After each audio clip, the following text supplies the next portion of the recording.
We have two discoveries here. We've discovered gravitational waves really exist, we've measured them directly, and we found that binary black holes exist. That was one of the members of the Ole Miss LIGO organization, a team of scientists researching gravitational waves, talking about a big discovery that was made today. Good evening, I'm Jennifer Lott. Before we get to today's big discovery, first we go to a story that broke just over an hour ago. A gas leak at the corner of West Jackson and Oxford Loop had traffic backed up, but the situation is now under control. Well, we had a contractor hit a Intex gas line, Centerpoint gas line, but it happened under West Jackson Avenue, so we've had to shut West Jackson down to any traffic coming through. We've just opened it up to westbound traffic only. We've got the gas capped off and shut down, so it's safe now in the area. So now they're digging up the eastbound lanes of West Jackson Avenue to be able to find where the leak is.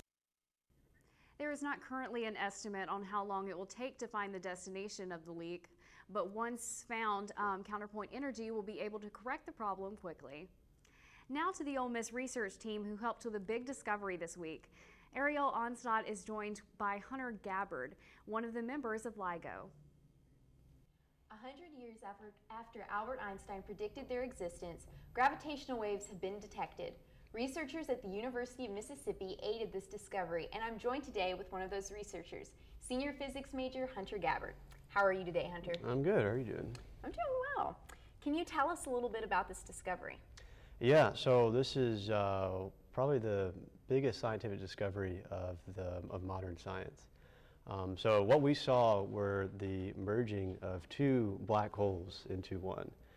This was over 1 billion light years away, so that was over a billion years ago.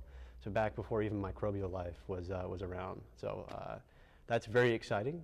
It means that this is the first proof of a binary black hole system, and the proof that gravitational waves exist and that Einstein's prediction was correct. That's awesome. And what was the process like leading up to the discovery?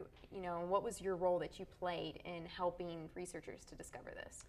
Well, I mean, it's been about 50 years in the making. There's been many thousands of scientists that have contributed to this discovery.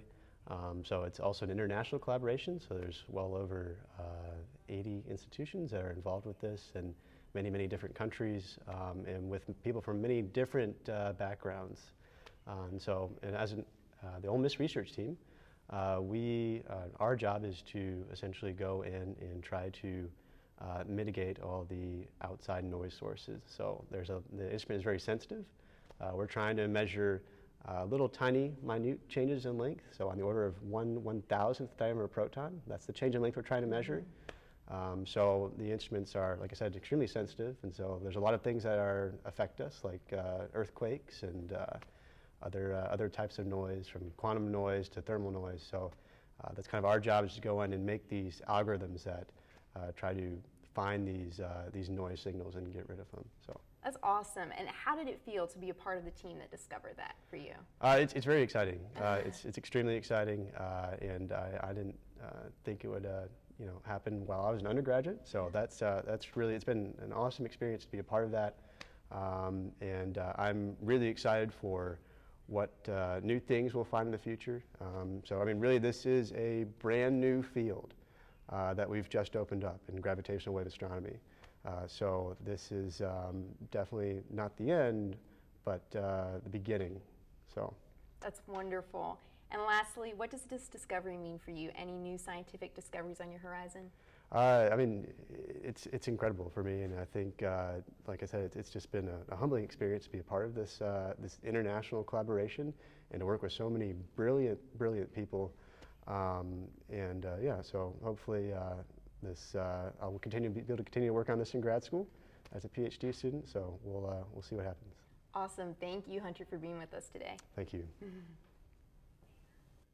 The women's basketball team is back in action tonight, coming just after the opening of Raising Cane's and Steak and Shake in the Pavilion. Daniela Oropeza joins us live for the latest on tonight's excitement. Daniela?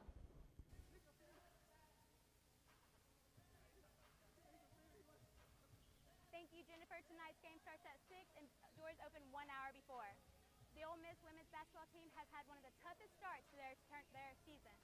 also have one of the youngest teams in the SEC, having no seniors and a majority of freshmen and sophomores. The basketball team will face the Auburn Tigers at the Pavilion. The Rebels are 10-13 overall and 2-8 in the conference. Since the Pavilion opened nearly a month ago, the Ole Miss women's basketball team has hosted 4 home games. The Pavilion seats 9,500 people, just a few hundred more than the Tad Pad, and just enough to move past the Auburn Arena as the 13th largest stadium in the SEC.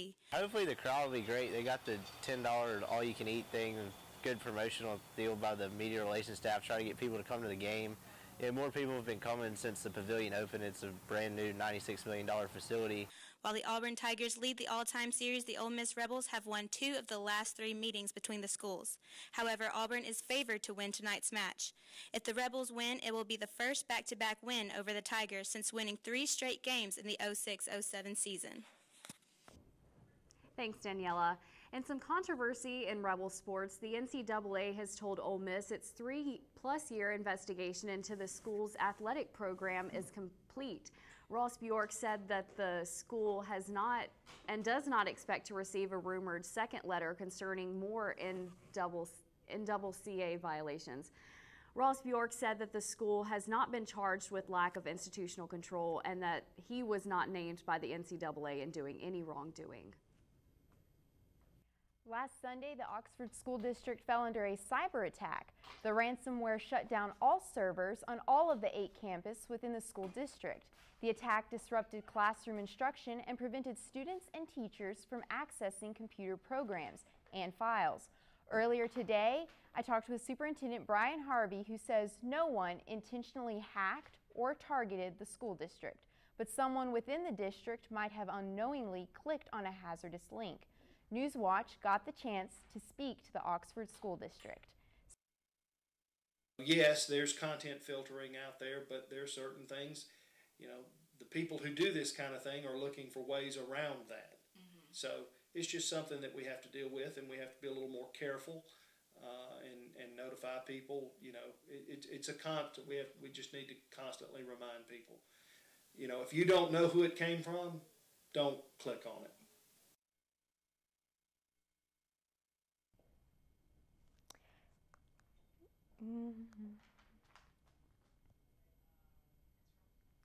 C Spire has kicked their speed zone into high gear in the Ole Miss Pavilion today.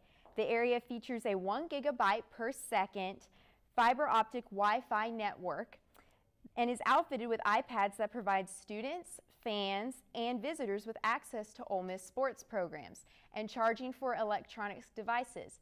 Students now have a new high-tech hangout where they can study, relax, play on an online game, or just veg out after class due to C Spire's new technology inside the multi-purpose arena. The 2016 Parade of Beauties was last night. Find out who the lucky lady was coming up.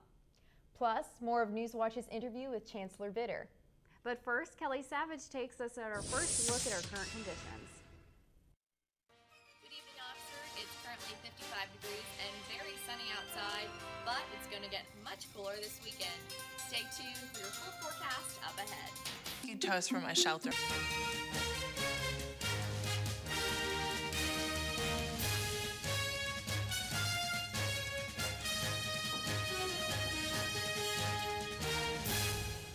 Hello, Oxford. Welcome back to Stormwatch. It is currently 50 degrees outside, but it is very clear. The sun has been shining all day long, and it actually felt a little warmer outside to me, but we are going to see that come down a little bit tonight. It is going to get pretty cool. We're going to hit down into the 30s tonight, though we are seeing clear skies really all across the southeast, throughout Texas, Louisiana, Alabama, Mississippi. It is just clear as day out there, so no chance of precipitation, which is great, and we are going to see that for the next few days until we hit a little bit of rain coming up later in the week. Now, looking at our regional map, temperatures are pretty stable across the board. It's a little cooler up in South Haven, Holly Springs, and definitely in Corinth over there at 47 degrees. Again, Oxford around 50, Tupelo's a little warmer, but pretty standard across the board. Looking at tomorrow's temperatures, It's about the same everywhere, 48, 49, Corinth. Again, a little bit warmer in Tupelo. We're going to see approximately the same temperatures tomorrow as we have today, but clear skies, pretty sunny across the board, no rain, which is definitely great when the temperatures are this cool. And looking at tonight's forecast, like I mentioned earlier, it is going to get a little bit cooler tonight. So we definitely want to have jackets prepared. Partly cloudy, winds are going to be around 6 miles per hour, so not too bad. We have 1% chance of precipitation, so I don't really think you need to worry about it too much. It's a little bit more than it is right now, but 37 degrees, definitely going to be a little chillier tonight. And for tomorrow, like I said, going to stay pretty stable at 50 degrees. Overcast, we're not really going to see as much sun as we did today. It's going to be a little windier, but no chance of rain. So that is great. 50 degrees, not too bad when considering that it is early February as we approach Valentine's Day. It is definitely warmer than we probably would have been expecting. Looking at our 5-day forecast, it's getting a bit cooler this weekend. We're going to hit down into the 30 degrees this weekend, 38 on Saturday with a low of 23. And then we're going to see a little bit of rain coming in the beginning of the week, 90% chance of precipitation on Monday night. So we definitely want to be prepared for that.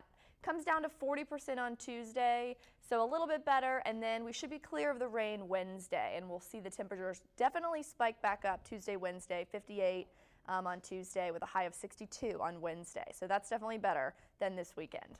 So we should be planning to bring a raincoat maybe on Monday, a nice heavy coat, our North Faces. Yeah, I think you're going to have to kind of have your whole spectrum of wardrobe ready for this weekend leading into the week because, you know, we're going to see it range about 30 degrees and throw some rain in there and then kind of swing backwards to clear skies and warmer weather. At least we know the South will always be unpredictable. Always unpredictable. Thank you, Kelly. Thanks. Want to know what's up with Rebel softball? Rebel Watch will be right back. Basketball is my sport. Baseball is my sport. Softball is my sport. Football is my sport. Excelling in the classroom is my job. Your time in the classroom is important. Make it count. Make it count. Make it count. Make it count. Go to class. Go to class. We excel on the court and in the classroom. You're here for a reason. Prepare yourself. Prepare yourself. Go to class. Be a rebel. Be a rebel. Be a rebel. Go to class. Go to class. Go to class. Just go to class. Por favor, ve a clase. It's simple. Just go to class. Don't be a knucklehead. Go to class.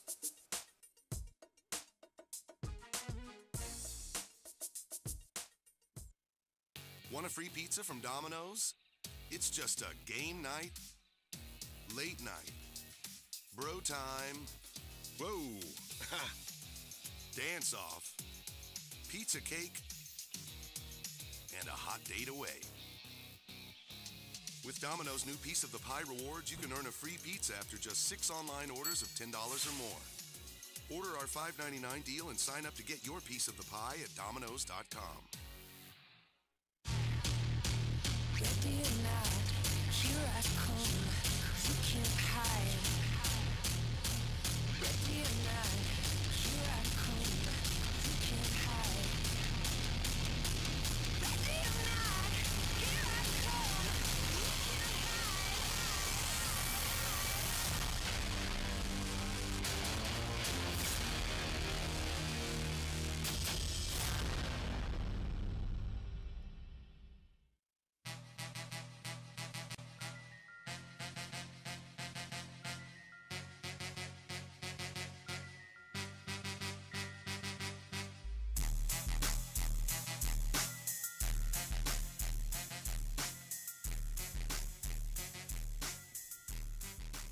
Welcome to Rebel Watch. I'm Kelsey Davis.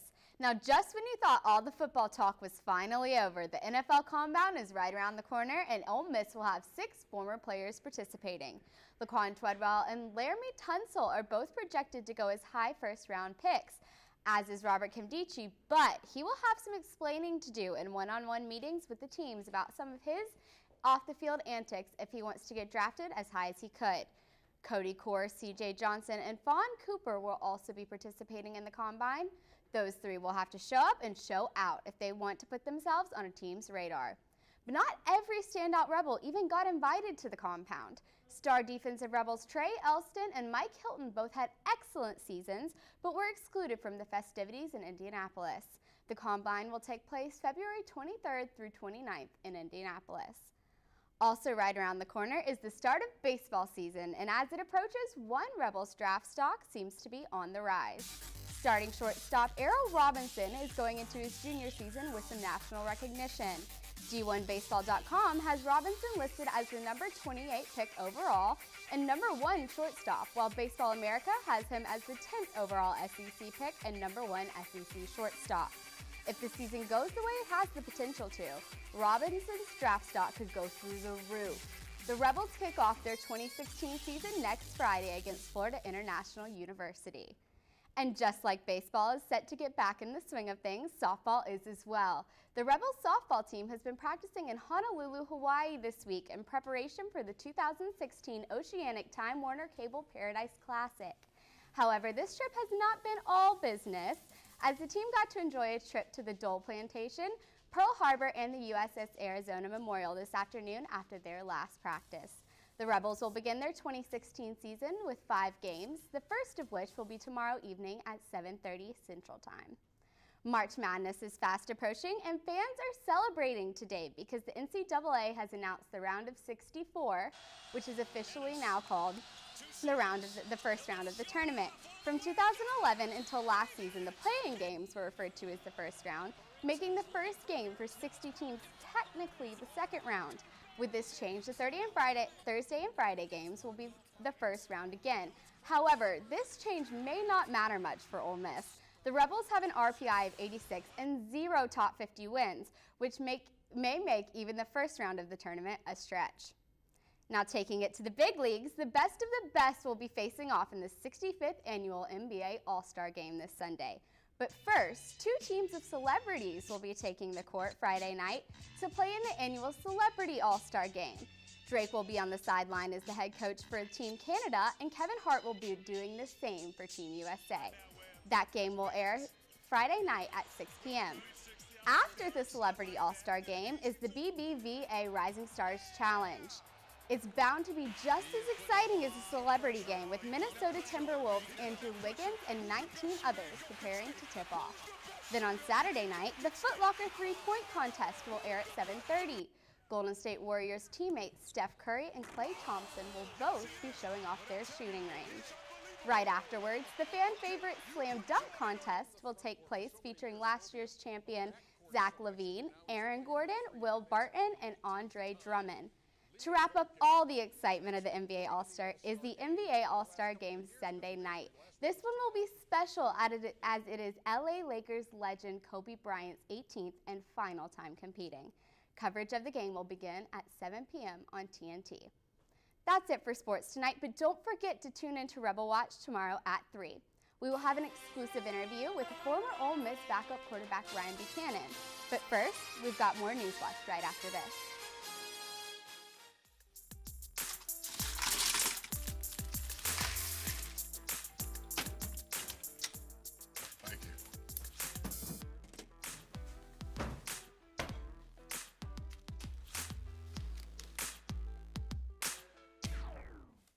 Got a king? Go fish! In your face! In your face! The smallest moments can have the biggest impact on a child's life. Take time to be a dad today.